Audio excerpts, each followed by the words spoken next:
I gotta say, James Gunn, it's good to have you on board with DC. I don't know if you're still doing Volume 3 of Guardians of the Galaxy. I really do hope you are because, man, you are my number one guy. Salutations, everyone. I'm Niru and this is a review of, yes, you guessed it, the new Suicide Squad movie, The Suicide Squad, which is silly. It should have been called Suicide Squad 2, but they just added a "the" on the title, and that's it. I got my Suicide Squad shirt on to celebrate. Well, I actually don't have it on right now, but I am gonna wear it when I watch the movie a second time. Because yes, I did enjoy this movie. It was fucking amazing. uh, so before I get into the topic, I want to share one of my thoughts with the first Suicide Squad movie, Birds of Prey also, and James Gunn in general. James Gunn, I had a love-hate relationship with him for a while when, he did other movies that I didn't particularly like or I did like. I wasn't a fan of Super, the movie with Rainn Wilson and, well, the now Elliot Page, but then when he was doing that movie, he was Ellen Page before, but, and that movie was fine, but I don't know. I just felt kind of let down by it because I feel like that movie could have gone more over the top than it needed to be. I have seen his little short miniseries PG porn where he just makes fun of, porn in general and such, which was silly and hilarious how he did it. But anyway, Slither, I freaking love. I do love the movie Slither with Nathan Fillion and also Michael Rooker, who's also in it too, which is crazy enough. And I do enjoy that film. I know he only produced this, but Brightburn I did like. I did like the premise of like, what if Superman wasn't sent down to protect people? He was sent down to be a villain, like he was supposed to kill people. I did enjoy that premise, and hopefully that movie will get like a cinematic universe of villainous heroes that are not not sent to Earth to protect people, but they're there to destroy humanity, which sounds like an interesting premise of something dark, but who knows what they're gonna do. And of course, I do love the Guardians of the Galaxy movies. I do enjoy those films. Particularly, I love Volume 2 the best because I think that movie is great. it and mainly because I just love that movie's less action and more character depth focused with characters and like focusing on them and their development of who they are and watching them grow as people in that film. I did love that movie more for its characters than action in that film, and that was pretty cool. Uh, and what do I think about Suicide Squad and Birds of Prey? I I do still enjoy the Suicide Squad movie, the first one that came out 5 years ago, which is crazy. That movie's 5 years old right now. And already David Ayer's speaking out since Zack Snyder got his shot at getting a Justice League uh, movie that he wanted to make.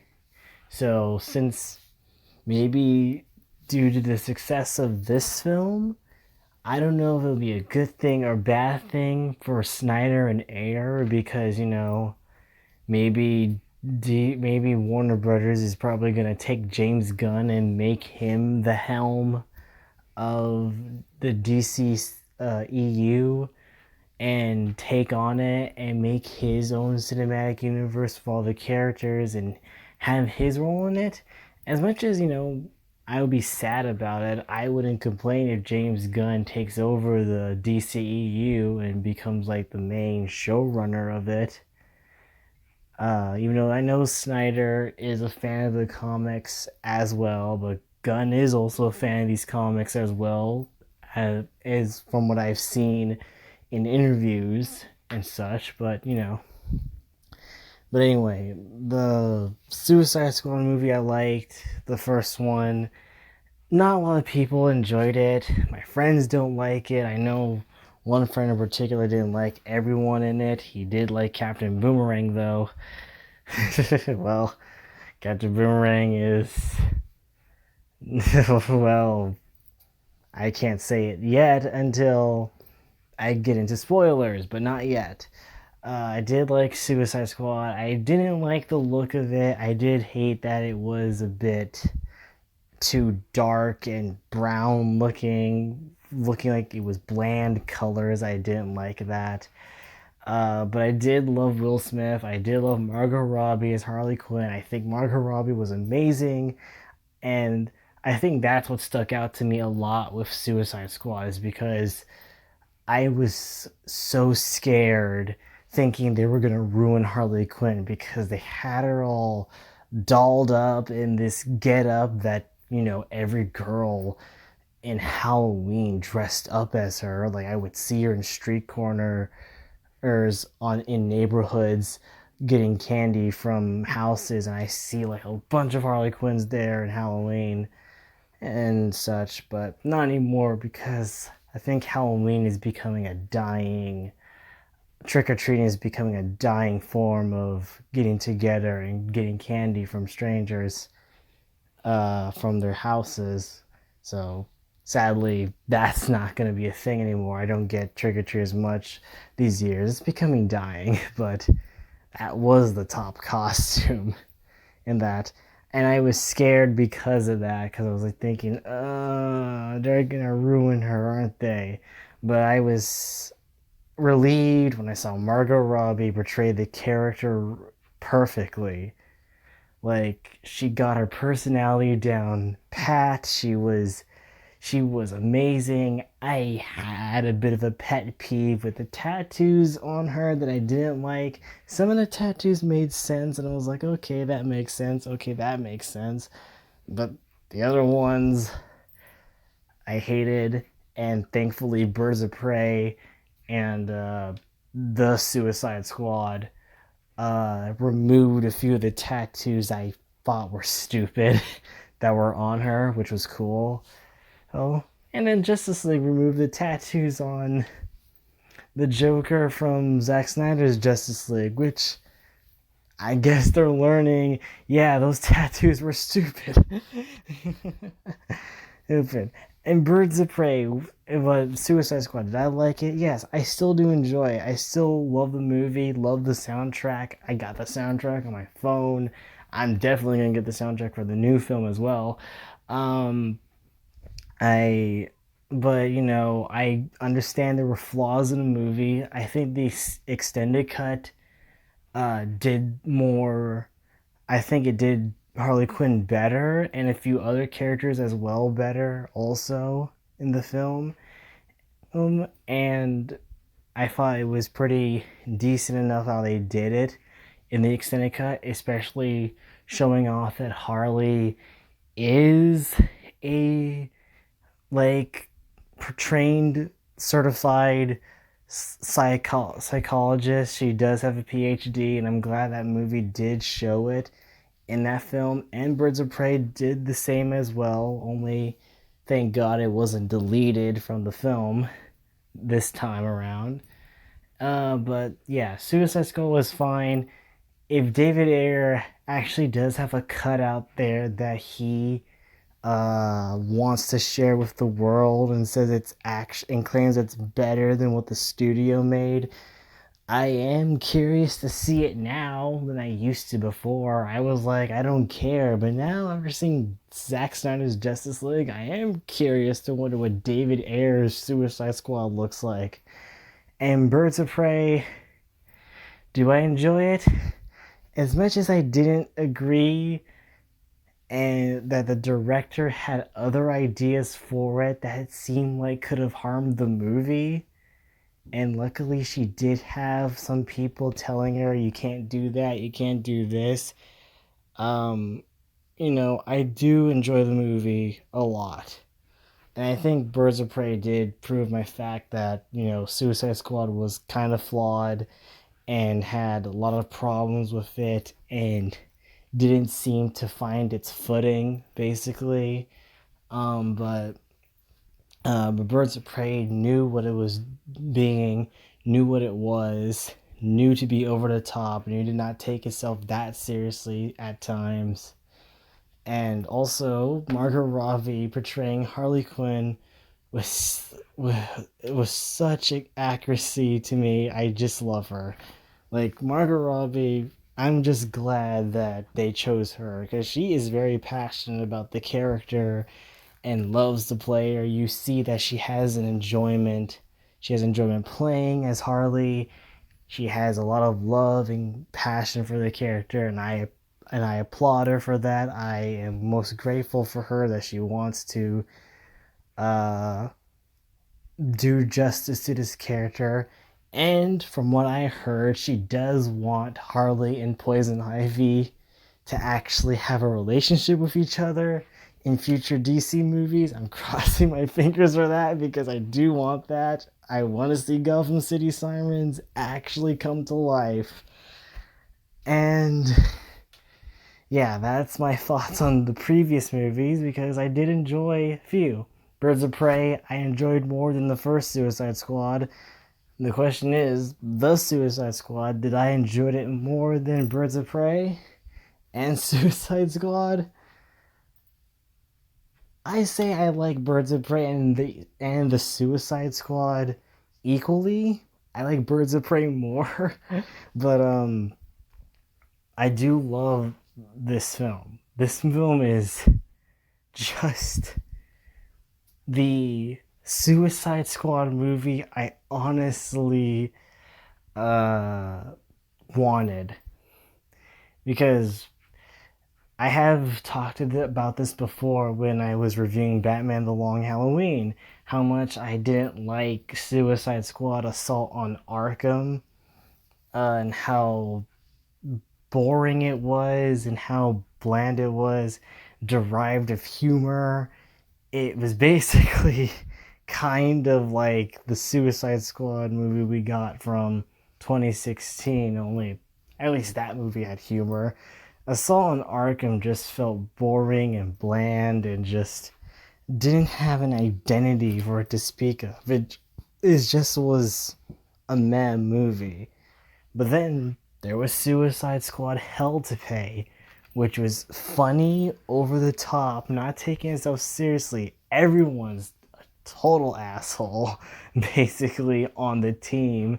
Like, you can't even trust them. They could betray you in a second, which they do in this movie as well, because there are people in the team that would go rogue or would botch the mission because they want to get out of prison faster and not just cut a deal with Amanda Waller because they know that it could go sideways, they could get killed, or they know that the deals they'll get for having their prison sentence reduced, it still wouldn't be enough for what they were charged with, and that's what they always botch the deal, and that's usually stuff that happens during Suicide Squad missions. Someone's gotta die, a few people have to live, and Harley Quinn somehow survives all of it. which is so funny. And that's what happened in Suicide Squad Altabay, where Amanda Waller is like when she sees Harley Quinn and Deadshot are the only ones alive, she's like, of course you're still alive. Which is so funny. I love that part. And the Suicide Squad is basically Hell to Pay. Or hell, a Suicide Squad comic in general. Oh, just like it's like over the top silly. Everyone is somewhat of an asshole, but some of them have a moral code to them. I mean, Deadshot is a bad guy. He does kill people for money, but you know that he has a daughter. You know that he cares about his daughter and will do anything to get out of prison just to support his daughter and like actually raise her and actually see her, because Deadshot would do anything to see his daughter again and get out of prison. And that's what they did in the first movie. And we kind of get the same kind of backstory with Bloodsport and his backstory, where he to like put Superman in the ICU because he shot him with a kryptonite bullet, which is canon in comics. Actually, he actually has done that. But even though that Bloodsport is a different character and there are accuracies to his character in this movie, you can still see in this film that there was still similarities to Deadshot, because originally, if people don't remember this, Will Smith was too busy in his schedule to appear in the movie to reprise his character, and they were thinking about recasting him, and Idris Elba was originally gonna be Deadshot, but since they want to give Will Smith a chance to return as the character Deadshot, they just written a different character. But you can still tell it is still the Deadshot character a bit in places. Like him having a daughter and him trying to protect his daughter and forced to do a mission he doesn't want to do because he wants to help his daughter be safe. And Amanda Waller is using her as leverage. And I think Amanda Waller here is handled better than in the first Suicide Squad movie. I mean, you can tell she doesn't give a shit about anyone. You know she's trying to save her own skin with Task Force X. I mean, with Hell to Pay, her only goal about Hell to Pay was she didn't care about the people who lost their power or people that need saving in this movie. She only cared about one thing. She wanted a card that can guarantee her access into heaven, because she knows that she doesn't have any time left in her to live, and she knows she's lived a horrible life. She knows she's not a good person, and she knows that she knows she's not gonna make it into heaven. And then that was her only goal. That's why she brought the Suicide Squad, for her own petty needs. And it is the same thing here in this movie, where they're trying to cover up a certain project, which is Project Starfish. And because clearly it wasn't like these bad guys that were in this movie, you think they're behind it, but instead it's actually, guess who? The Americans that started Project Starfish and started hurting innocent lives, and they want to cover it up, destroy the evidence, and nothing happened.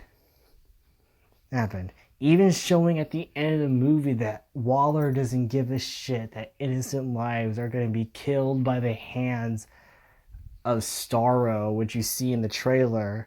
She doesn't give a shit, and wants the Suicide Squad to just leave and let the innocents die. Hey, and I was like, that is accurate to Amanda Waller. She is a tough lady, and she does not care about anyone but herself and what the mission she chose. Because she wanted to use villains who are expendable, doesn't give a shit if they live or die. All she just cares about is the mission getting complete. And now we head into spoiler territory in the Suicide Squad. So if you haven't seen the movie yet, I advise you to watch it. And hell, watch it a second time if you have to. Because I really want to talk about spoilers about this movie, because there's a lot to unpack in this film. I don't care if this video goes on for hours and hours. I just want to talk about this movie a lot. So let's get into spoilers. So everyone already knows that everyone was betting on who was going to get killed in the Suicide Squad. And everyone had their guesses, had their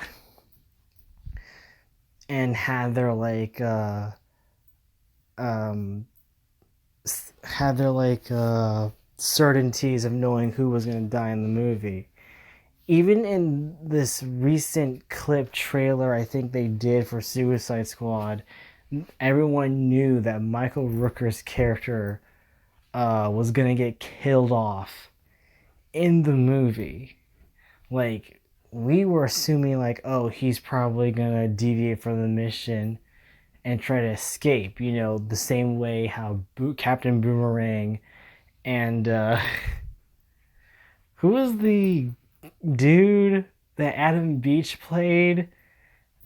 Slipknot? Yeah, Slipknot, right? Yeah, Slipknot. When he got his head blown off. Like, you would think, like, oh, they're gonna escape because they're bad guys, and they're gonna try to escape thinking, haha, they can't kill us. And then find out that they have explosives in their head, and like, well, shit, we can't escape. Hey, this had to be the most funniest thing I thought about Michael Rooker.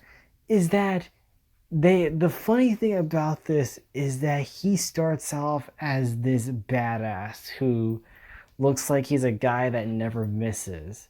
Basically, like, he has an accurate shot at things, as proven at the beginning of the movie, where you see him kill a bird who flies into his prison cell, and then he kills the bird with the ball with such precision, and the bird dies.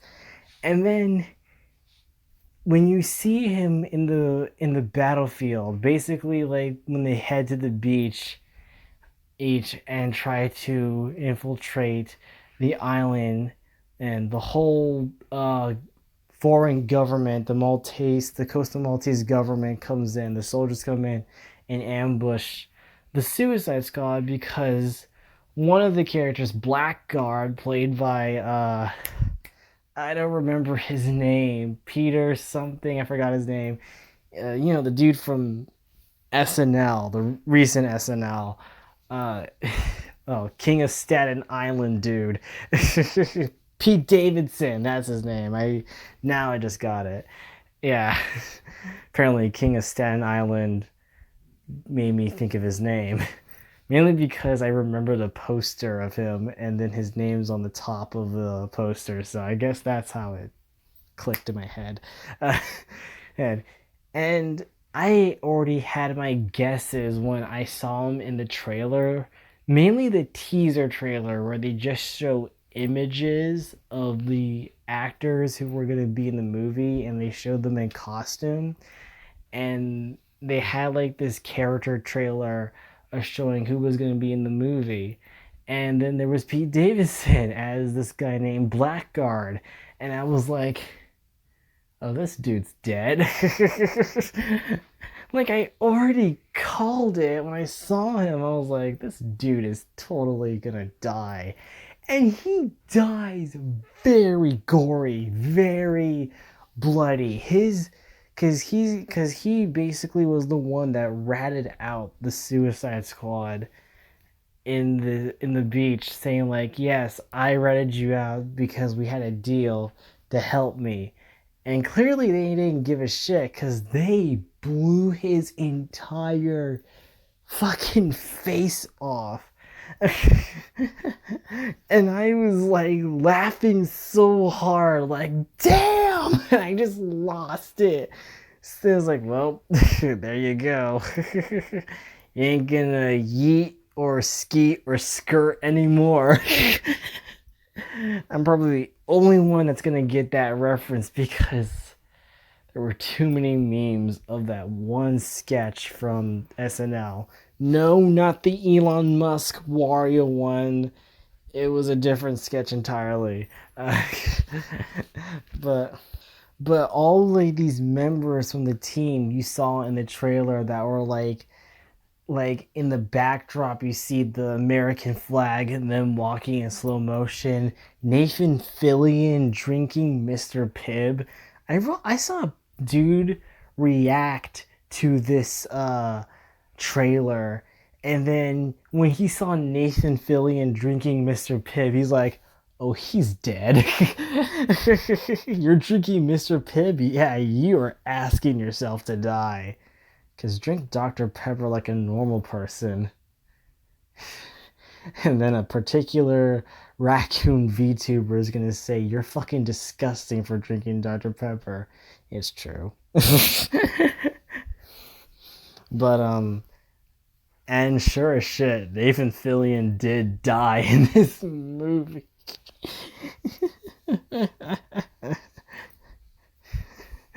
Nathan Fillion has been getting the shit end of the stick in recent James Gunn movies, mainly because like he makes cameos.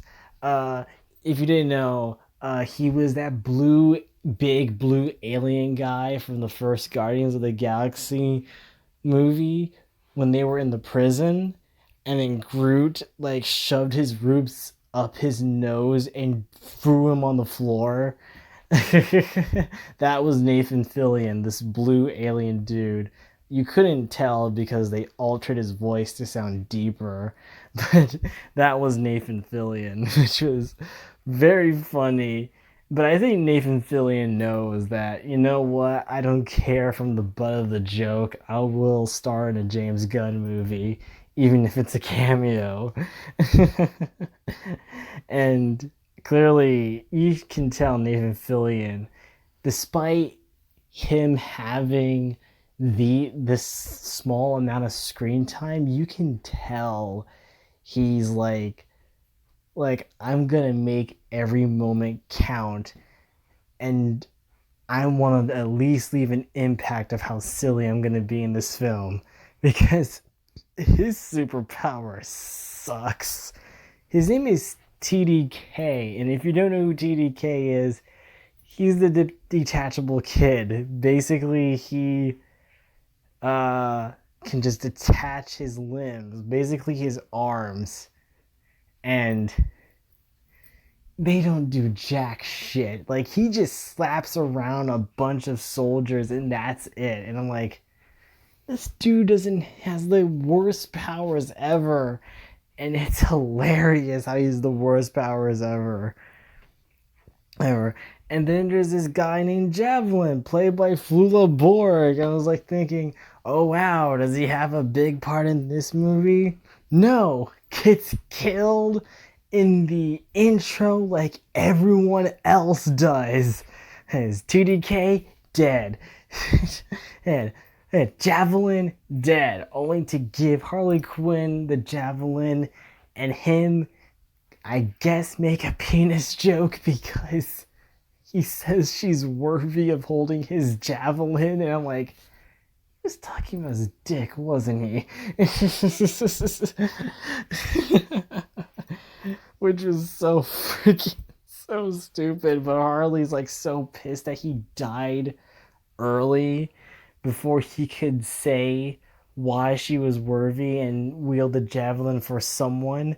And she doesn't even know who he was referring to. Who, damn it. She kept slapping him to see if he can come back to life, which was so funny.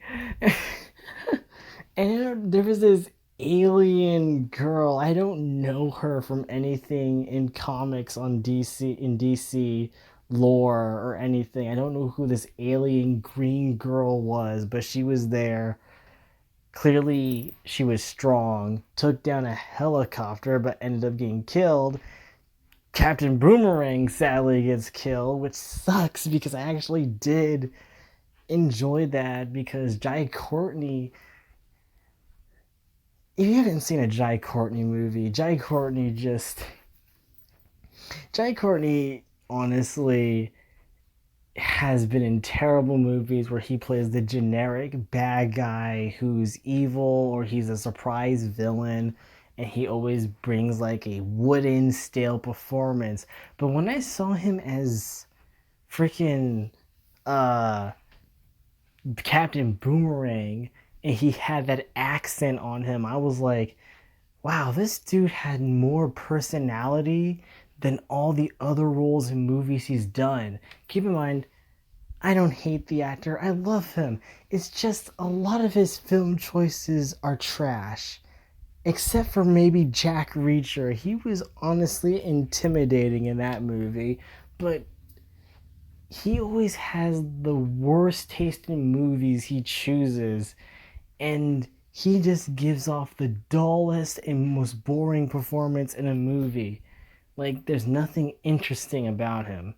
And with him as Captain Boomerang, he's probably his most interesting role I've ever seen him in. Mainly, like, with Suicide Squad, he was hilarious. He did have some personality in him. He had something about him that was actually pretty hilarious and funny about him. And then he does give his all in this movie, despite we all know he's gonna get killed off.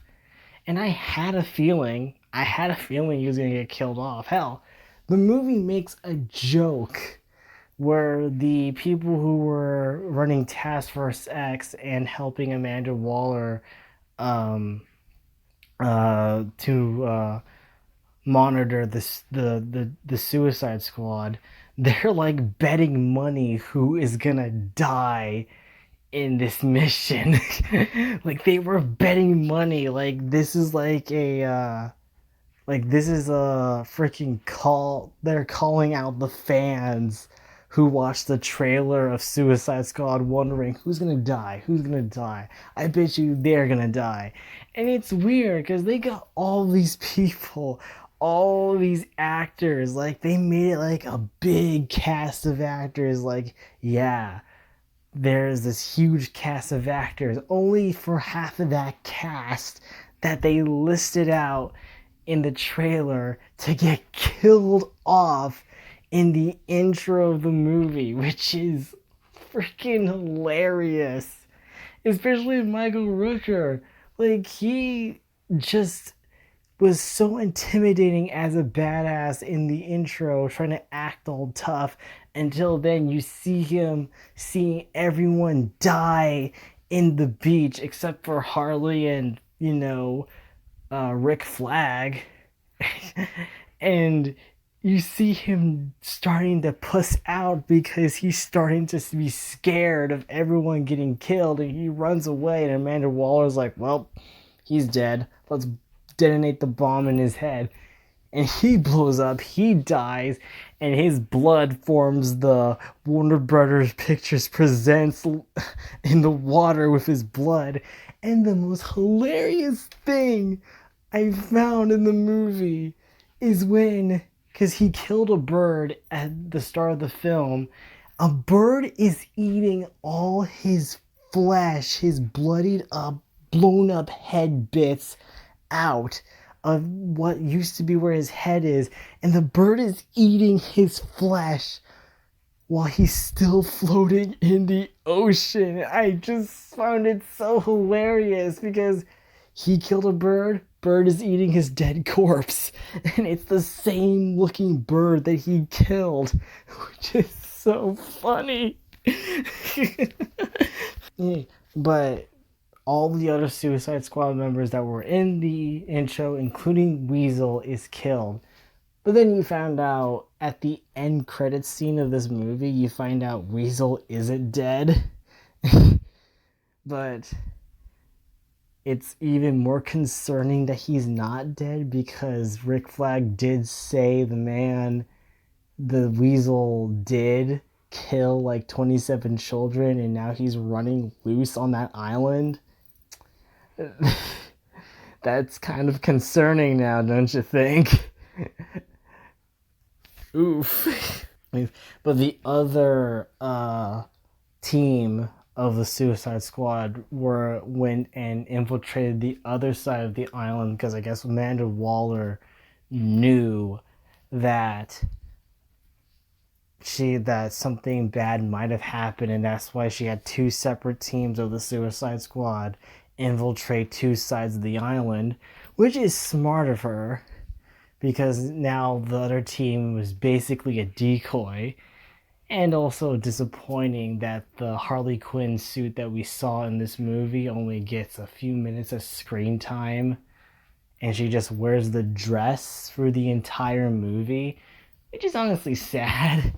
Because that's probably my favorite outfit that Margot Robbie has worn as Harley Quinn. Because it was reminiscent to the outfit she wore in the Batman Arkham games, which I think James Gunn did admit that he drew inspiration from Arkham City, which shows because it looks so cool. Like I was so happy. I was like, "Hey, they brought the red and black back for Harley. That's cool." Only for a few minutes. Which is disappointing, but still seeing her wear it, I still was happy to see it anyway. Hey. And it's not like her dress is bad. She actually looks cool in that dress. And she actually looks cool fighting with that javelin for the entire movie. Harley does have some cool scenes in this film. She has a lot. All the fight scenes she has her own fight scene, which is a mixture of her own little delusions. Like she starts to see flowers and cartoon birds flying while she's murdering these soldiers in this building.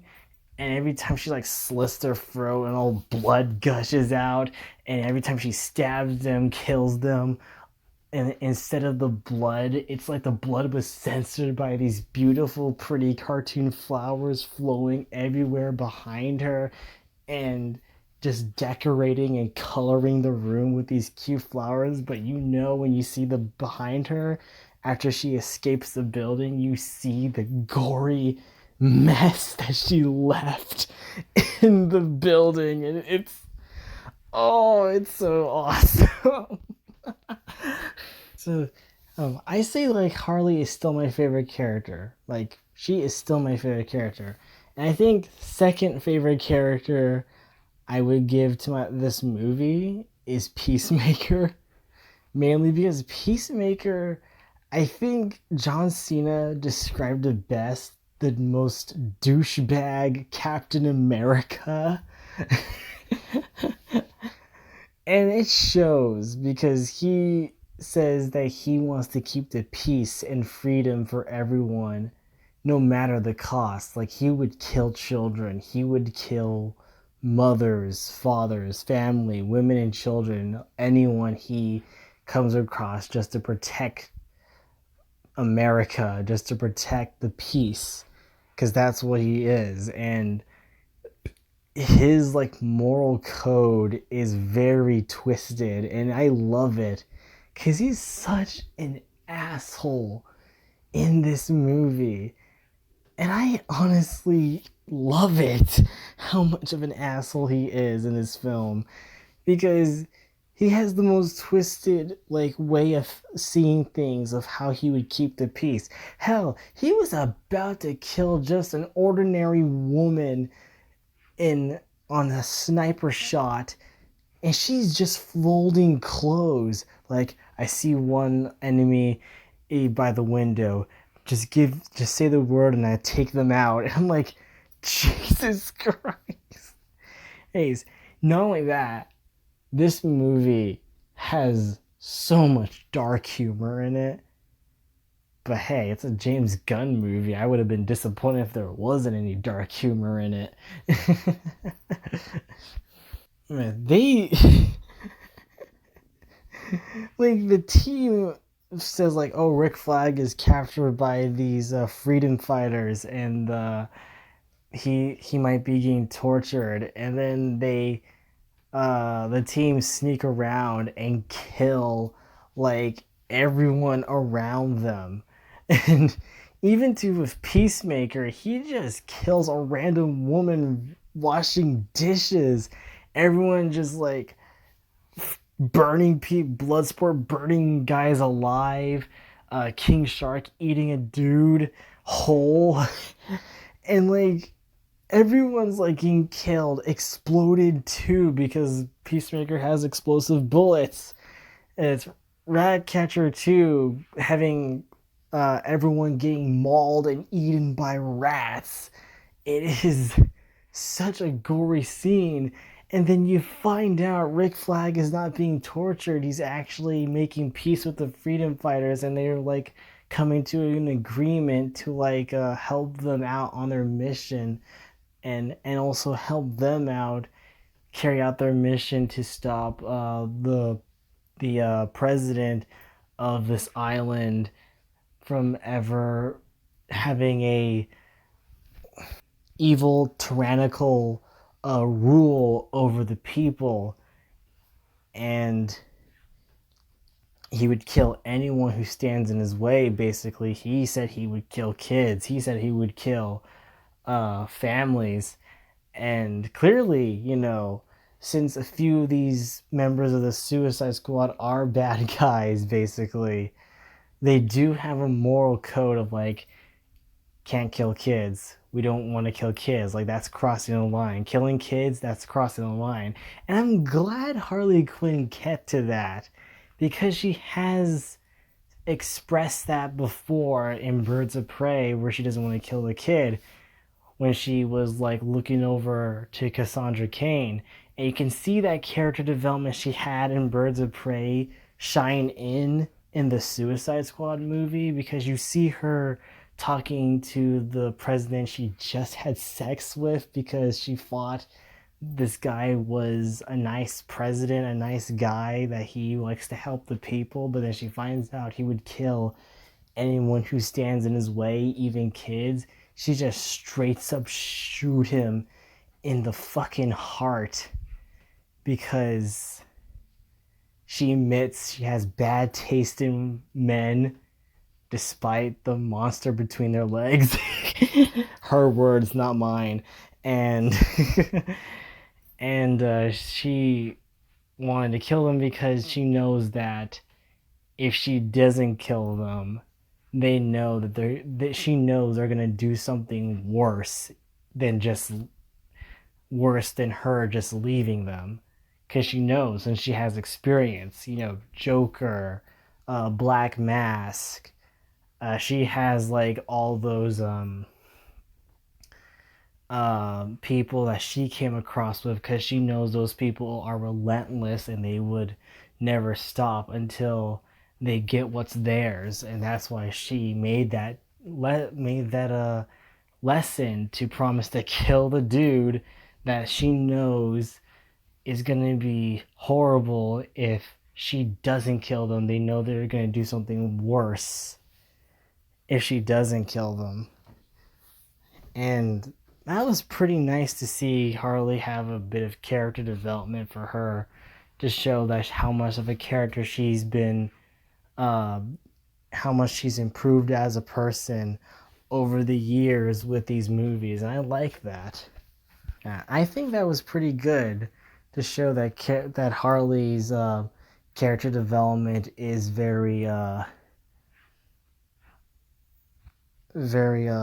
not out of character. Like they stick to her having her character arc shine through in all these movies, and I'm glad they keep to her character arc and not like botch it, which is great. Because I guess Margot Robbie does like to take that attention to detail and say, like, I want to be as accurate to my character in these movies as possible. And I'm glad for her that, and I'm glad with James Gunn with that also, because I guess him and Margot were trying to keep things like cohesive as possible with these movies to show they have a cohesive narrative and not forget about other movies, because they show that they do care about the timeline and make things and not try to retcon things as possible. And I have to admit, Polka-Dot Man is silly. Polka-Dot Man is very silly of a character because you see that his origin is that his mother was obsessed with making superheroes and she turned her kids into superheroes, and sadly his siblings died. And you see that you can see that he always imagines the people he wants to kill is his mother, because you can tell that he was very tortured as a kid being forced to become this superhero that has these bad side effects that would kill him. And Polka Dot Man does stand out on his own a lot in this movie, which was cool. Like, I didn't expect a lot of like emotional character development with Polka Dot Man. I really thought that he was gonna be just a gag in this movie, but he wasn't. They actually gave him some good character development and the sad tragic backstory to him that was actually pretty interesting, and actually you start to feel for the character, which makes it sad but also hilarious that he gets killed at the end.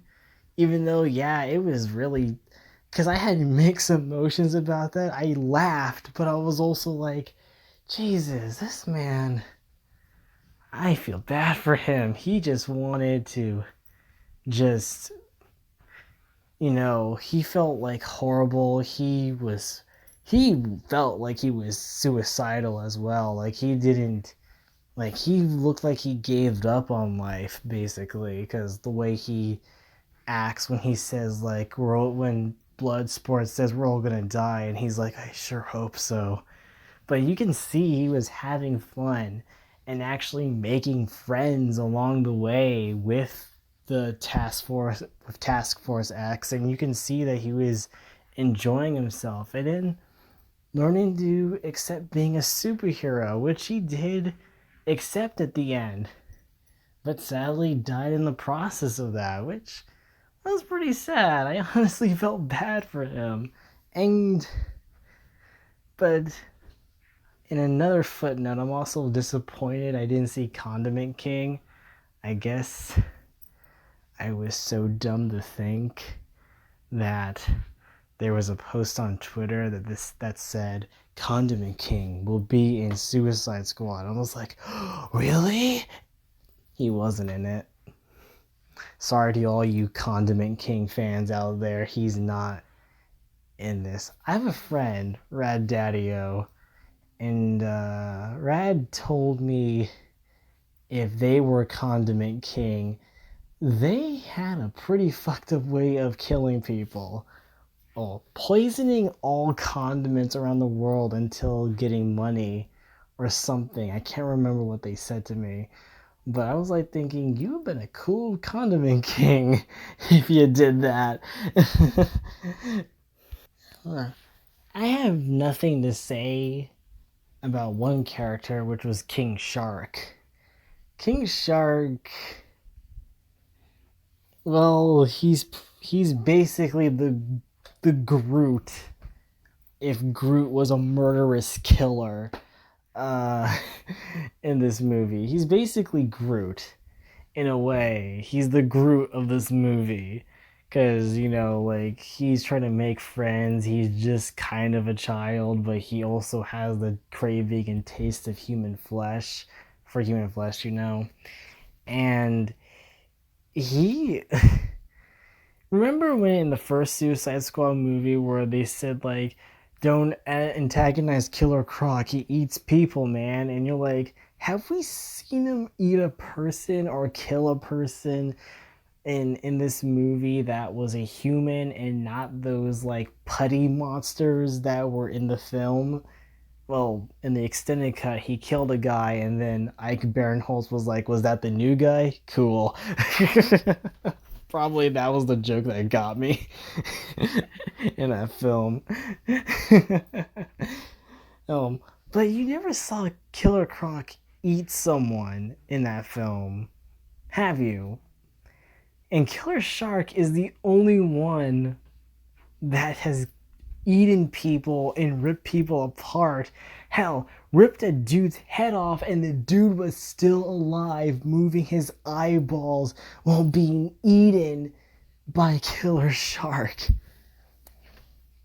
Well, not Killer Shark. I'm sorry.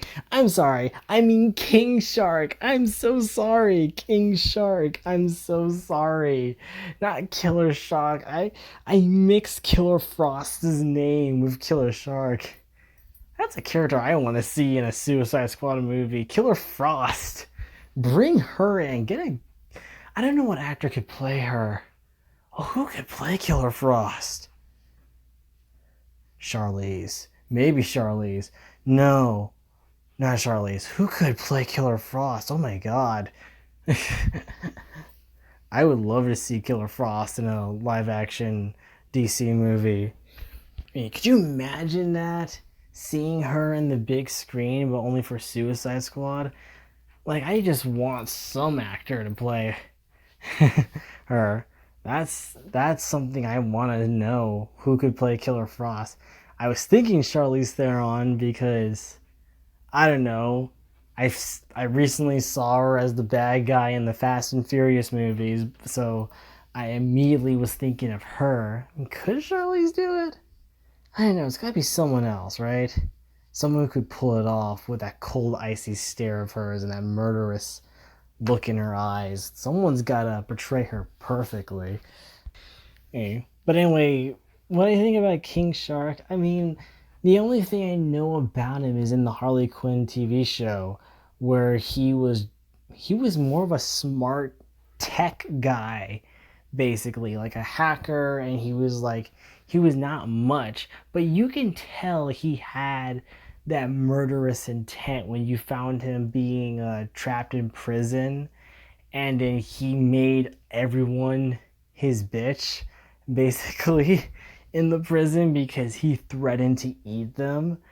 And you can tell he doesn't mess around in that show, but he was more intelligent in that show than he is in this movie. In this movie, he just plays an idiot, but he's an idiot with a heart of gold.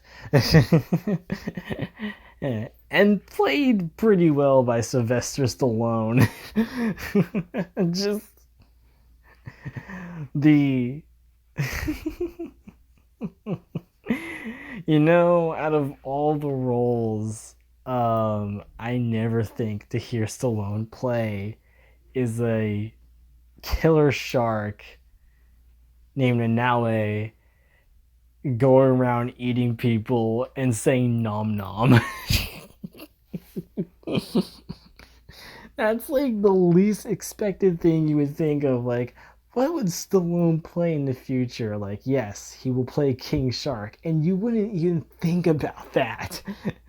But he plays it well. I liked him. Probably my third favorite character in the movie, King Shark. That I like. Harley, Peacemaker, and King Shark. I just love Harley.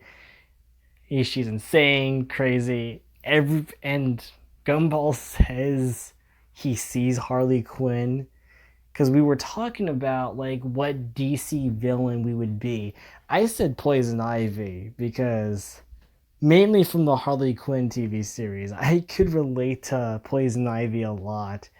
But Gumball said to me that I would totally be a Harley Quinn because he sees Harley as he sees me as Harley Quinn. It makes me wonder, am I that crazy? And then I kind of look back at it and I'm like, I guess I could see it. We already have one that does seem like a Catwoman. Uh, if all we need is either a Harley Quinn or a Poison Ivy, and then we could both be the Gotham City Sirens. Yes. And the last thing I want to talk about, a few things. Rick Flag. Did I like him in the first movie? He was okay. He was alright. Rick Flag didn't left an impact on me, but when I saw him in this movie, he did have more character to him. He did have more of a personality to him that I liked. Um, and then he dies in the movie. I won't say who though, who kills him, but when he died, I was like, fuck. Because I started thinking, because he is in a relationship with a girl with June Moon. He is uh dating the Enchantress basically. So it is like wondering, damn, who's gonna break the news to her that he died? And it was sad. It was gruesome. They showed his heart. They straight up had like a not a Mortal Kombat like X-ray. Like they went inside his heart and shown it get stabbed. Like you see it beating and then stabbed and then it stops and it's like, God, that was like so dark to see. And you're like, Jesus, it's like I didn't think Rick Flag deserved to die in that way. I didn't think he deserved to die. I felt like it was. It felt like, Jesus, they did him wrong in this movie, and I felt bad for him. Um, but the last person I want to talk about in this movie that I liked was Starro.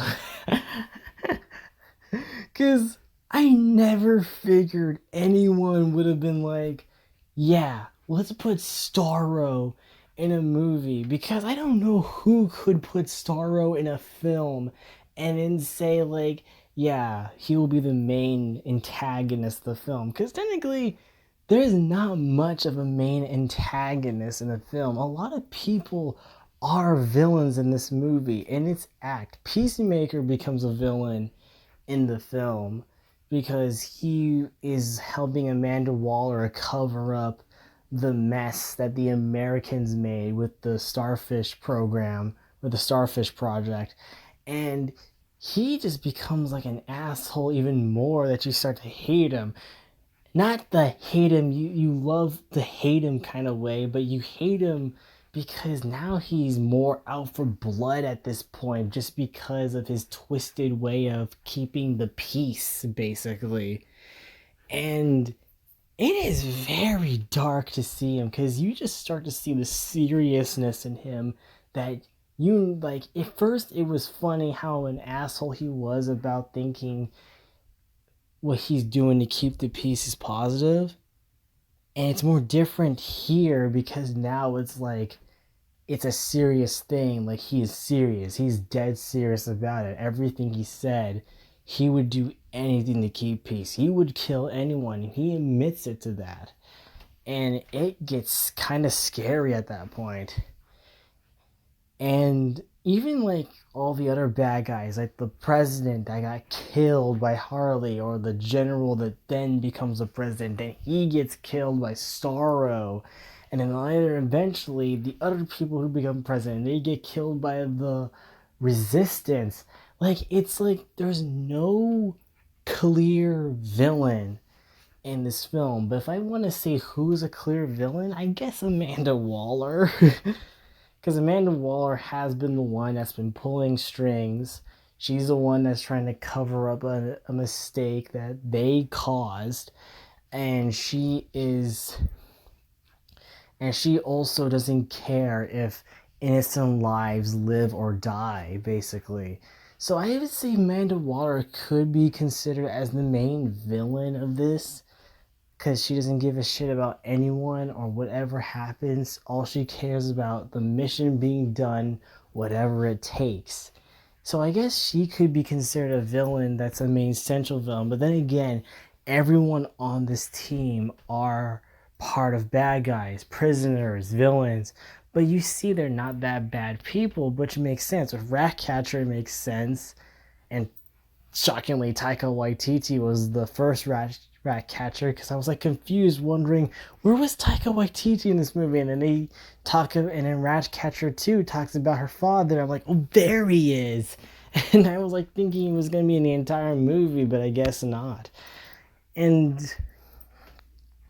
you see all these people, they do have like morals. Like even with Bloodsport has morals. Even Ratcatcher 2 has morals. Even with that, you see them care. They actually do have a heart in them. They actually care about the people, want to help them. Even with Harley, because Harley had a character development where she just didn't give a shit about people and just would do anything for her Joker. Then she later broke up with Joker and she became her own boss, her own villain, basically, in Birds of Prey. You see that character development flow perfectly throughout those movies with Harley, and you see it again here with the Suicide Squad wanting to help the people in the island and help them survive and live and take down Starro. And it gets creepy because Starro can possess people because he produced like all these mini versions of him that will latch onto people's faces, and then they die, they lose consciousness of themselves, and they become possessed like these mindless zombies that were basically a hive mind, and it's scary. And it kind of reminded me of Slither, because with Slither it was the same thing. It was a hive mind that Michael Rooker controlled, and it was scary. Because that's what it reminded me of, kind of. And it kind of gave me flashbacks to Slither, but Slither was more gross and gorier than this, because Slither didn't hold back what they were doing, and it was like creepy. Even though Slither was technically like Night of the Creeps, well, James Gunn's version of Night of the Creeps, but I don't know if anyone knows what Night of the Creeps is, and if you do, that's cool. It's so it is so creepy seeing all these people possessed, and you can't even help them. They're already dead. Once they get possessed, they're already dead. There's no saving them. They're part of the hive mind now. They're one mind. They're only one single mind, and they know who they are because Michael Rooker was possessed by this evil alien, but he still has that memory. He still has that love for his wife, basically. And he was doing and then you see them like moaning, like not like a zombie roar, but they're moaning her name, Starlaw, Starlaw, and that was creepy in that movie. And this movie had like the same kind of thing, like I own this town. This town is mine. This city is mine now. And it's all in that creepy, evil voice. And it's like, this city is mine. And you hear Starro talking through the people of that city who got possessed. And it is so fucking creepy. And you can't save them. Unless, if you're like the, cartoon versions. I don't know if they did a Starro episode in Justice League or any of the Justice League cartoons or DC animated movies. The only time I seen anyone adapt Starro in a show or in an animation was Robot Chicken, because Robot Chicken did a Justice League special or a DC special on their show, and they had Starro in it too. And I was like, oh my god, they brought Starro in this. And I never seen anyone try to adapt Starro. I guess everyone was too scared or think Starro was too silly of a character to use, or was too gruesome and dark as a character to use in a DC movie or in a DC animated film, because they know that Starro could kill people and possess people, and I don't think anyone has ever tried to adapt it until like Robot Chicken and well, I guess James Gunn with Suicide Squad, and it's so silly. I made the complaint, and Doug Walker, also known as the Nostalgia Critic, made the complaint that why was it the Suicide Squad that held that was trying to stop the Enchantress, or in this case, complete the mission to save Amanda Waller, basically. And why couldn't they get the Justice League to stop Enchantress? Why couldn't they get Flash? Why couldn't they get Batman and Wonder Woman? You know they're still alive because they're still there. I mean, sure, Batman might not be able to do something, but at least a metahuman like not Superman, because he was still dead at that point. So Wonder Woman or Flash or Aquaman. Well, you couldn't get Aquaman because Aquaman's fighting his own battles with himself. Oh, but it does make sense with this movie. At this point, like, yeah, why didn't like Superman or Batman or any of the Justice League came to help the people and was only the Suicide Squad? Maybe because they didn't hear about this happening and Starro was very covered up, so it was up to them, and maybe they would have been too late in time to do it.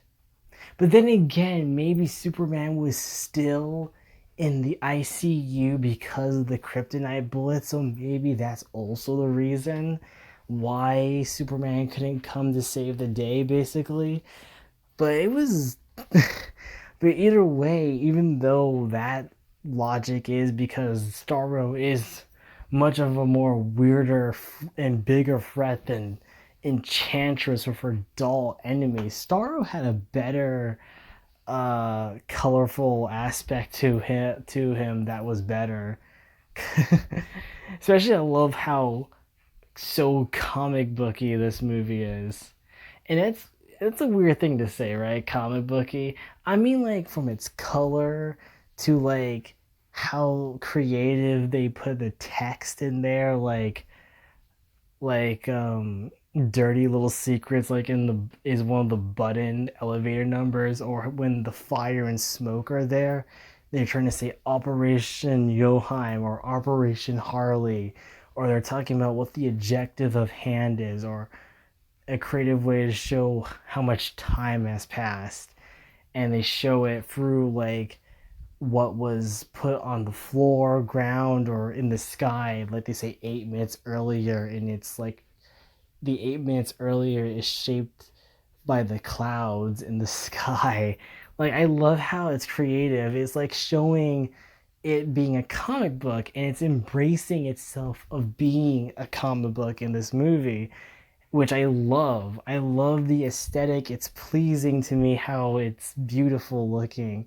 Because all these shots, like some of the shots in this movie, feel so comic book like. Like, this feels like something you would see. Like, some of the shots in the movie feel like something you would see in panels. Even that Rick Flag getting stabbed in the heart felt like something you would see in a comic book. Like, you see the inside of someone's heart getting punctured.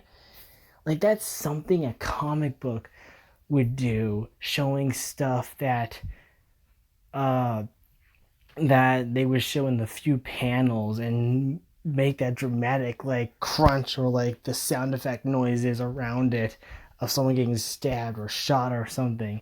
It felt so comic book like, and I loved it. It felt like a comic book movie. It felt like a comic book come to life, like you're reading it. The way it's like shot, the way it's like being presented. And I think James Gunn did a perfect job doing that, making it so comic booky as possible. That's something you can't get away with other movies, but you can get away with it in Suicide Squad because it's supposed to have that comedic tone or supposed to have that comic book feel to it. Something that like Speed Racer can get away with, or I dare say the Hulk movie that Ang Lee directed could get away with it as well, but it was still a rocky process of how he was doing it. But they it was well handled how they did it. Like they could get away with it. They could even get away with time jumps or time skips or like oh how this happened. You're probably wondering how this happened kind of moments like 2 days earlier or something. They could get away with that because hey, it's like a comic book. Let's embrace it being a comic book by doing the common like tropes and cliches they do in comic books and something you can never get away with in regular movies that would take things seriously. No, this movie wants to be that comic book.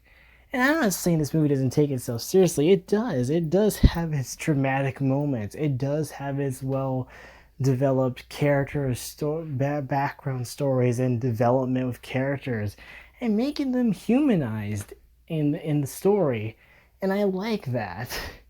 And I enjoyed it with this film. They did a great job. James Gunn did a great job uh, giving these characters uh, death. Like I love that, and death as well. Figure which pronunciation I said with death and death. One has a P.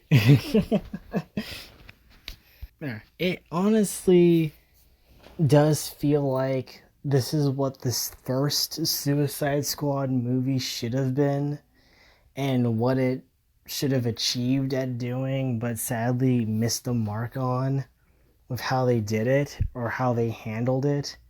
And I think the reason why for that is mainly because they feared what they did with the movie. No one was gonna like it because of the negative reception that Batman v Superman had. They Warner Brothers started to panic and started to be feared, thinking no one's gonna like this Suicide Squad movie. We gotta change things with it.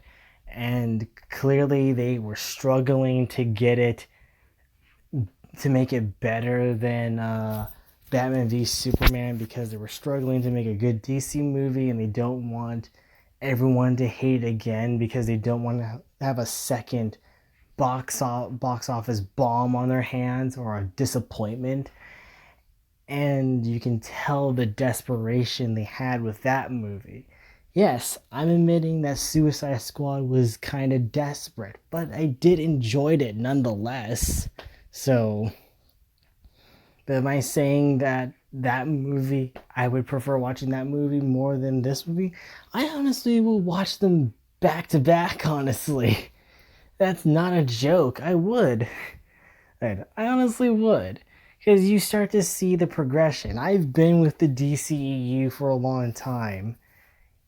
I may not like Man of Steel at first, but Batman v Superman gave me more of an appreciation to Man of Steel more. How it honestly was better. And I think Angry Joe has opened my eyes to see that he does see his hero portrayed perfectly in that movie. I still have complaints with Man of Steel, but I honestly see the positives now that people point it out to me. I'm like, you know what, you're right about that. And with Batman v Superman, I like the Ultimate Edition better. The Ultimate cut is better than the theatrical cut. It still has flaws.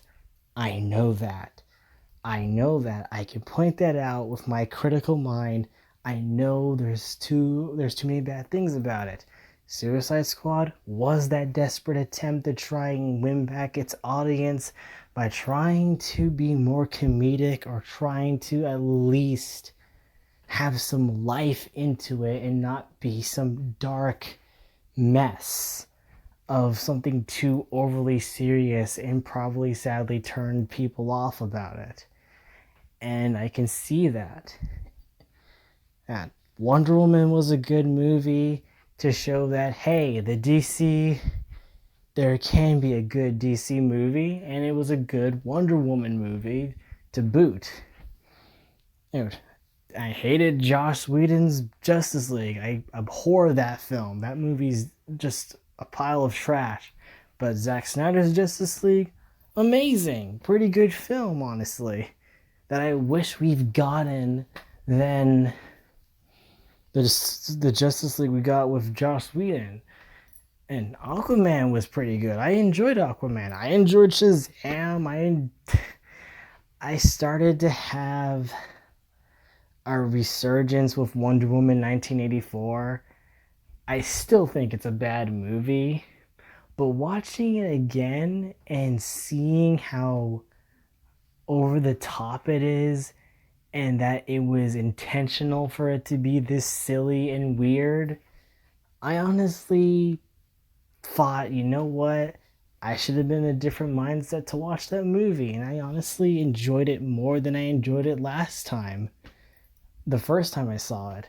But I still think it's a bad Wonder Woman sequel. I just wish it was a better one, but I enjoyed it more now seeing how silly it is. And mainly because I love Pedro Pascal. Oh. And Suicide Squad, this movie has been an enjoyment, a thrill ride, honestly. Probably one of my favorite movies of this year, honestly, that came out. And I was really scared that this movie might have been bad or it would have been awful. But seeing how this movie got at first 100% on Rotten Tomatoes but then switched to a 96%, becoming the highest grossing DC movie ever, it makes you question maybe that the DCU is doing fine. But it scares me to wonder if the Snyderverse is going to be destroyed after the positive reception of this movie. And if so, well, that's sad. But if James Gunn is staying for the DCU after he's done with Guardians of the Galaxy Volume 3, if he's still making it, I am happy to have him on board and have him stay in the DCU, because hell, I would love to see him make more movies for DC, for Warner Brothers. Like, I would totally watch it. Hell, I am looking forward to that Peacemaker TV series that's coming out soon. So already I am like hyped already for what DC has in store for the future. Hell, I am crossing my fingers the Flash movie is going to be good, because we got Michael Keaton back as Batman. That's already awesome. But also it's making me fearful for future DC movies after Warner Brothers said that the Batman movie that Matt Reeves made is awful. And we don't even know if it's Warner Brothers' definition of awful and thinking Joss Whedon's Justice League is a masterpiece, while we think Zack Snyder's Justice League is a masterpiece while they see it as a disaster. We're scared to wonder, did they robbed us of a good Batman movie, or did they saved us from a terrible one? I don't know. Are we really gonna question the man that made the Planet of the Apes trilogy? Well, he only directed the last two, but either way, he made them good. Are we gonna judge the director that made one of my favorite movies of all time, Let Me In? I don't know. It's a scary thought. But then again, the DC movies has its ups and downs a lot. And, maybe Batman could be those downs, or maybe it could be one of those ups. Suicide Squad, the Suicide Squad is one of those ups that gotten better, and it's amazing. And I enjoyed it, and hopefully everyone enjoys it. Hell, they already have positive reception for it. Seeing this movie today was pretty cool. And I'm gonna watch it a second time. Hell, I might watch it a third time. Hell, I might watch it again on HBO Max just to support this film and watch it again. I had fun. I have no problem watching this movie again. And again and again and again. Because this was fun. I'm just having a good old time, man. I give Suicide Squad 9.8 out of 10.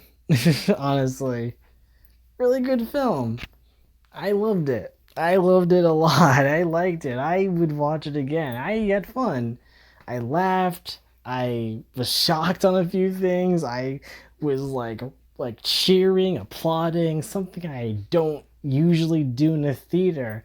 Mainly when I go see a Marvel movie in the theater, I just love to hear the audience's reactions about how they feel about the movie. I mean, that's kind of the enjoyment of seeing a Marvel movie, or at least a DC movie, if hopefully those people liked it. I say go watch Suicide Squad.